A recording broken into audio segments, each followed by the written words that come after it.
தமிழ்நாடு முதலமைச்சர் விஜய் அவர்கள் கர்நாடகாக்குள்ள காவிரி நீர் சம்பந்தமா அதை பத்தி பேசுறதுக்கு காலடி வைக்கக்கூடாது அப்படின்னு சொல்லி கன்னடா அமைப்பினரும் விவசாயிகள் சங்கமும் வந்து பார்த்தீங்கன்னா கடுமையான போராட்டத்தில் ஈடுபட்டு இருக்காங்க. அதில் முதல் கட்டமாக ஜனநாயகன் படம் வந்து கர்நாடகாவில் வந்து திரையிடப்பட்டு இருக்கு. திரையிடப்பட்டு இருக்கிற அந்த தேட்டருக்கு போய் முற்றுகை போராட்டம் பண்ணியிருக்காங்க. தேட்டர் திரையிடக்கூடாது படத்தை, அந்த பேனர்லாம் அடித்து உடச்சி கிழிச்செறிஞ்சிருக்கிறாங்க. இப்படிலாம் அவங்க வந்து கடுமையான எதிர்ப்பு தெரிவிச்சிட்டு இருக்காங்க. அதாவது அரசியல் பண்ணிட்டு இருக்காங்க கர்நாடகாவுக்குள்ள. அதுக்கு மேல தேசிய நெடுஞ்சாலை, அதாவது பெங்களூர் டு மைசூர் தேசிய நெடுஞ்சாலையை பிளாக் பண்ணி வந்து பார்த்தீங்கன்னா போராட்டம் பண்ணியிருக்காங்க. அப்புறம் வெற்றுக்கோடத்தை எடுத்துகிட்டு போய் சாலை மீறல் வந்து ரோட்டில் படுத்து உருண்டெல்லாம் பிரச்சனை பண்ணிட்டு இருக்காங்க.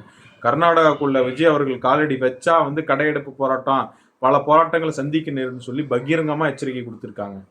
சரிங்களா? அதாவது ஆரம்ப காலகட்டத்திலேயே கர்நாடகா நீர் திறப்பு விஷயத்தில் தமிழ்நாட்டு பஸ்களை வந்து ஏகப்பட்ட பஸ்ஸை எரிச்சாங்க. அந்த கேபிஎன் பஸ்லாம் நூற்றுக்கணக்கான பஸ் எரிச்சாங்க, கண்ணாடி உடைச்சாங்க. கவர்மெண்ட் பஸ்லாம் பயங்கர மோசமாக கேடுகிட்டத்தனமாக நடந்துக்கிட்டாங்க. அதே பல வண்டிகள், கர்நாடகா வண்டிகள், கார் ஆகட்டும் பஸ் ஆகட்டும் எல்லாம் வந்து தமிழ்நாட்டுக்குள்ளே வந்துட்டு போயிட்டு தான் இருக்குது.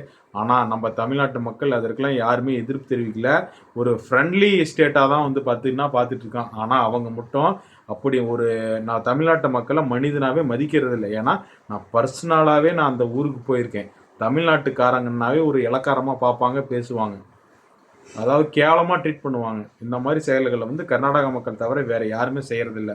சரிங்களா? அதாவது இந்த பிரச்சனை எதனால் ஆரம்பிச்சதுன்னா, இந்த எதிர்ப்பு காவிரி நீர் மேலாண்மை இருக்குது பார்த்தீங்களா, ஒழுங்குமுறை மேலாண்மை, அந்த மேலாண்மை தமிழ்நாட்டிற்கு 5 நாளைக்குள்ள 3500 கனஅடி நீர் வந்து திறந்து விடணும் அப்படின்னு சொல்லி கர்நாடக அரசுக்கு உத்தரவு போட்டிருக்காங்க. அந்த உத்தரவை வந்து எதிர்த்து நாங்கள் வந்து முதலமைச்சர் நாங்கள் வந்து திறந்து விட முடியாது. ஏன்னா எங்கள் டேம்லேயே வந்து காவிரி அணையிலே வந்து பார்த்தீங்கன்னா நீர் இல்லை, மழை இல்லை, வறட்சியாக இருக்குது, விவசாயத்துக்கு தண்ணி இல்லை, குடிக்க தண்ணி இல்லை, அதனால் நாங்கள் வந்து ஒரு சொட்டு தண்ணி கூட நாங்கள் வந்து தமிழ்நாட்டுக்கு தர முடியாது அப்படின்னு சொல்லிட்டு இருக்காங்க. அதுக்கு உண்டான மேல்முறையீடு நாங்கள் செய்வோம் அப்படின்னு சொல்லி முதலமைச்சர் கர்நாடக முதலமைச்சர் அவர்கள் தெரிவிச்சிட்டு இருக்காங்க. சரிங்களா? இதெல்லாம் வந்து நான் அப்பயே போன வீடியோவில் சொன்னேன். விஜய் அவர்கள் கர்நாடகாவுக்கு போனால் அவங்க வந்து நம்மளை வந்து மதிக்க மாட்டாங்க, மூஞ்சி கொடுத்து பேச மாட்டாங்க, அவர் போகிறதை தவிர்த்துக்கணும் அப்படின்னு சொல்லியிருந்தேன். இருந்தாலும் அவர் வந்து பேசி தான் பார்ப்பேன்னு சொல்லி ஒரு முயற்சிகளை மேற்கொண்டார்.